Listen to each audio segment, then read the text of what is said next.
சரவண ஜோதியே நமோ நம. வாழ்க வையகம், வாழ்க வளமுடன். அனைத்து தமிழ் நெஞ்சங்களுக்கும் கனிவான வணக்கங்கள். அனைவருக்கும் இனிய புத்தாண்டு வாழ்த்துக்கள். 2026ஆம் ஆண்டு பிறக்க இன்னும் ஒரு சில நாட்களே உள்ளன. ஒரு வருடம் என்பது சாதாரண விஷயம் கிடையாது. 12 மாதங்களில் ஒருவரின் வாழ்க்கை மேலேயும் போகும், சரிந்து கீழேயும் போகும். 12 மாதங்களில் ஒருவரின் வாழ்க்கை தலைகீழாக கூட மாறும். அந்த வகையில் உங்கள் வாழ்க்கையில் என்ன மாதிரியான மாற்றங்கள் எல்லாம் நடக்கும், உங்களுக்கு எதில் ஏற்றம் ஏற்படும், எதில் சறுக்கல் ஏற்படும் என்று சற்று விரிவாக காண்போம். இந்த ஆண்டின் தொடக்கத்தில் கிரகநிலைகள் என எடுத்துக்கொண்டால், குடும்பஸ்தானத்தில் சந்திர பகவானும், சகோதரஸ்தானத்தில் குரு பகவானும், புத்திரஸ்தானத்தில் கேது பகவானும், பாக்கியஸ்தானத்தில் சூரியன், செவ்வாய், புதன், சுக்கிர பகவானும் உள்ளனர். லாபஸ்தானத்தில் ராகு பகவானும் சனி பகவானும் உள்ளனர். குரு பகவான் 5ஆம் பார்வையாக துலாம் ராசியையும், 7ஆம் பார்வையாக தனுசு ராசியையும், 9ஆம் பார்வையாக கும்ப ராசியையும் பார்வையிடுகிறார். சனி பகவான் 3ஆம் பார்வையாக மேச ராசியையும், 7ஆம் பார்வையாக சிம்ம ராசியையும், 10ஆம் பார்வையாக விருச்சிக ராசியையும் பார்வையிடுகிறார். இந்த கிரகங்களின் அமைப்பு மற்றும் பார்வையினால் உங்கள் வாழ்வில் ஏற்படும் சுப மற்றும் அசுப பலன் என்ன என்பதனையும், அசுப பலன் ஏற்படுமாயின் ராசிக்காரர்கள் செய்ய வேண்டிய பரிகாரம் என்ன, வழிபட வேண்டிய தெய்வம் யார் என்பதனை பற்றியும் முழுமையாக காண்போம். பிறக்கப் போகும் இந்த புது வருடம் உங்கள் வாழ்வில் வளமும் நலமும் செல்வ செழிப்பும் பெற்று வாழ்வில் உயரிய நிலையை அடைய எல்லாம் வல்ல எம்பெருமானை வேண்டி விரும்பி கேட்டுக்கொள்கிறேன். புதுமைகளை உருவாக்கக்கூடிய மிதுனராசி அன்பர்களே, இந்த ஆண்டு மனதில் இருந்து வந்த குழப்பங்கள் விலகும். குடும்பத்தில் சுபகாரியங்கள் நடப்பதற்கான வாய்ப்புகள் உண்டாகும். புதிய வீடு மற்றும் வாகனம் வாங்குவதற்கான சூழல்கள் உண்டாகும். வழக்கு சம்பந்தமான விவகாரங்களில் வெற்றி கிடைக்கும். வேலையாட்களால் மேன்மை உண்டாகும். எதிர்பாராத செலவுகளால் நெருக்கடியான சூழல் உண்டாகும். வெளிவட்டார தொடர்புகள் விரிவடையும். தெய்வீக காரியங்களில் ஈடுபாடுகளுடன் செயல்படுவீர்கள். அரசு வழியில் ஆதரவுகள் உண்டு. ஆன்மீக பயணங்கள் மேற்கொள்வீர்கள். அலைச்சல் மிகுதியால் உணவு உண்பதில் காலதாமதம் ஏற்படலாம். கூட்டுத் தொழிலில் இருப்பவர்களுக்கு கூட்டாளிகளாலும் தொழிலாளர்களாலும் ஆதாயகரமான சூழல்கள் உண்டாகும். இந்த ஆண்டு உத்தியோகஸ்தர்களுக்கு தடைப்பட்டு கொண்டிருந்த ஊதிய உயர்வுகள் சாதகமாக அமையும். புதிய வேலை தேடுபவர்களுக்கு திறமைக்கேற்ற பணி வாய்ப்புகள் சாதகமாகும். உடன் பணிபுரிபவர்களின் ஒத்துழைப்பு மகிழ்ச்சியை அளிக்கும். புதிய பொறுப்புகள் மூலம் மதிப்புகள் மேம்படும். வெளியூர் மற்றும் வெளிநாடுகளுக்கு சென்று பணிபுரிய விரும்புபவர்கள் சற்று கவனத்துடன் செயல்படவும். வியாபாரிகளை பொறுத்தவரை இந்த ஆண்டு தொழில் சார்ந்த செயல்களில் விவேகத்துடன் செயல்படவும். வங்கி கடன் சார்ந்த உதவிகள் கிடைக்கும். புதிய நவீன கருவிகள் வாங்குவதில் சிந்தித்து செயல்படவும். வழக்கு சார்ந்த செயல்களில் சாதகமான சூழல்கள் உண்டாகும். வியாபாரம் குறித்த சிறுதூர பயண வாய்ப்புகள் சாதகமாகும். அரசு செயல்களில் எதிர்பார்த்த நன்மைகள் கிடைக்கும்.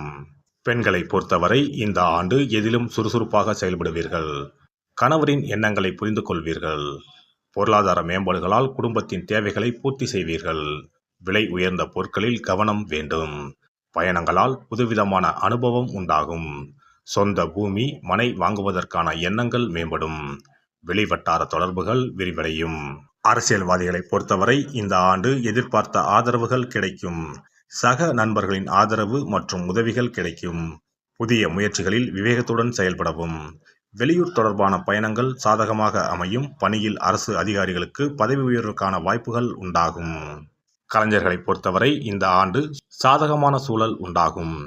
குடும்ப உறுப்பினர்களின் ஆதரவு கிடைக்கும். தடைப்பட்ட சில வாய்ப்புகள் சாதகமாக அமையும். புதிய முயற்சிகளுக்கு ஏற்ற அங்கீகாரம் கிடைக்கும். வரவுகளில் முன்னேற்றம் உண்டாகும். எதிர்காலம் குறித்த சில முடிவுகளை எடுப்பீர்கள். மாணவர்களை பொறுத்தவரை இந்த ஆண்டு கல்வியில் எண்ணிய முன்னேற்றமும் நல்ல மதிப்பெண்களும் கிடைக்கும்.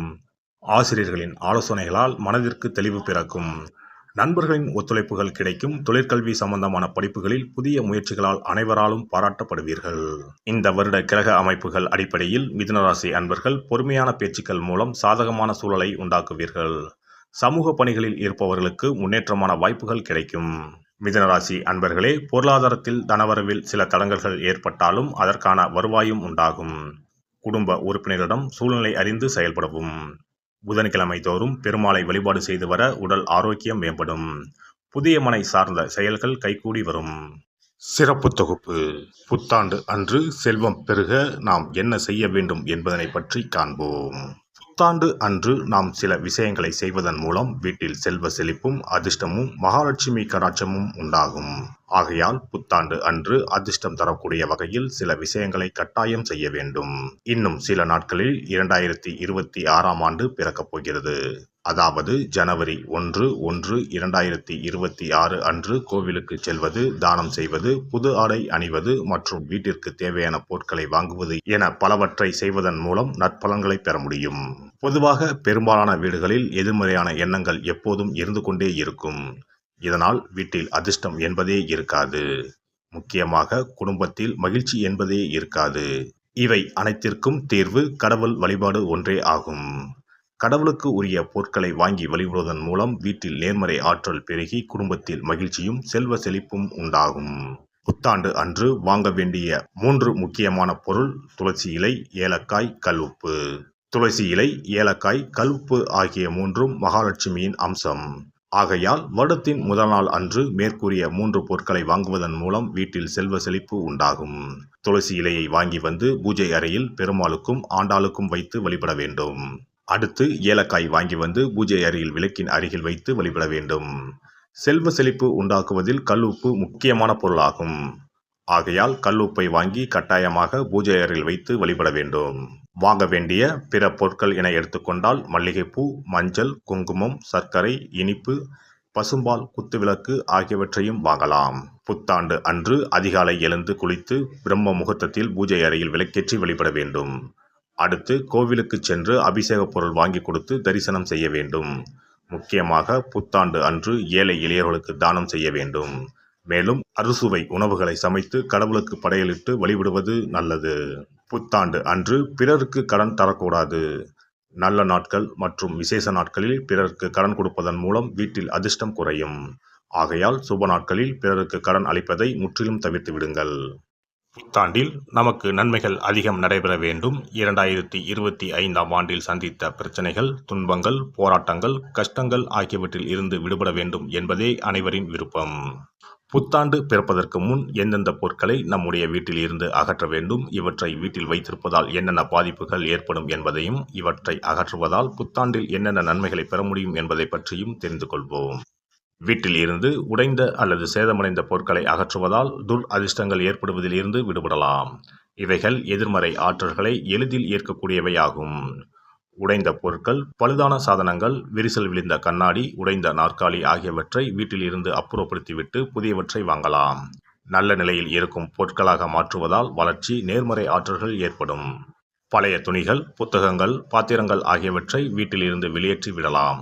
வேறு யாருக்காவது தானமாகவும் அல்லது மறுசுழற்சி முறையில் பயன்படுத்தக்கூடியதாகவும் மாற்றி அமைக்கலாம். இதனால் நேர்மறையான விஷயங்கள் எப்போதும் வீட்டில் நடந்து கொண்டே இருக்கும். தேங்கிய நீர், காய்ந்த பூக்கள் ஆகியவற்றை வீட்டில் இருந்து தூக்கி எறிவதால் எதிர்மறை ஆற்றல்கள் வீட்டில் பரவுவதை தடுக்கலாம். புதிதாக இருக்கும் மலர்கள், புதிய தண்ணீர் ஆகியவற்றால் வீட்டில் எப்போதும் புத்துணர்ச்சி நிறைந்திருக்கும், மகிழ்ச்சி மலரும். காலாவதியான உணவுப் பொருட்கள், மருந்துகள், அழகு சாதன பொருட்களை வீட்டில் வைத்திருப்பதால் வீட்டில் தேக்க நிலை, எதிர்மறையான சூழல் இருந்து கொண்டே இருக்கும். இதனால் வீட்டில் அடிக்கடி நோய்களும் வந்து கொண்டே இருக்கும். ஆரோக்கியமான சூழலை வீட்டில் உருவாக்கவும், புதிய வாய்ப்புகள், நல்ல விஷயங்கள் தேடி வருவதற்கும் காலாவதியான பொருட்களை அகற்றிவிட்டு சுத்தமான காற்று, ஆற்றல் வந்து செல்லும் வகையில் வீட்டை காற்றோட்டம் உள்ளதாக வைத்திருக்க வேண்டும். எல்லாம் வல்ல இறையருளால் நீங்களும் உங்கள் அன்பு குடும்பமும் உடல் நலம், நீலாயுள், நிறை செல்வம், உயர் புகழ், மெய்ஞானம் ஓங்கி வாழ்க வளமுடன். இந்த வீடியோ பதிவு உங்களுக்கு பிடித்திருந்தால் லைக் பண்ணுங்க, கமெண்ட் பண்ணுங்க, ஷேர் பண்ணுங்க, மறக்காம சப்ஸ்கிரைப் பண்ணுங்க, பக்கத்துல இருக்கிற பெல் பட்டனை கிளிக் பண்ணுங்க. நன்றி, வணக்கம். ஓம் நமச்சிவாய, சிவாய நம.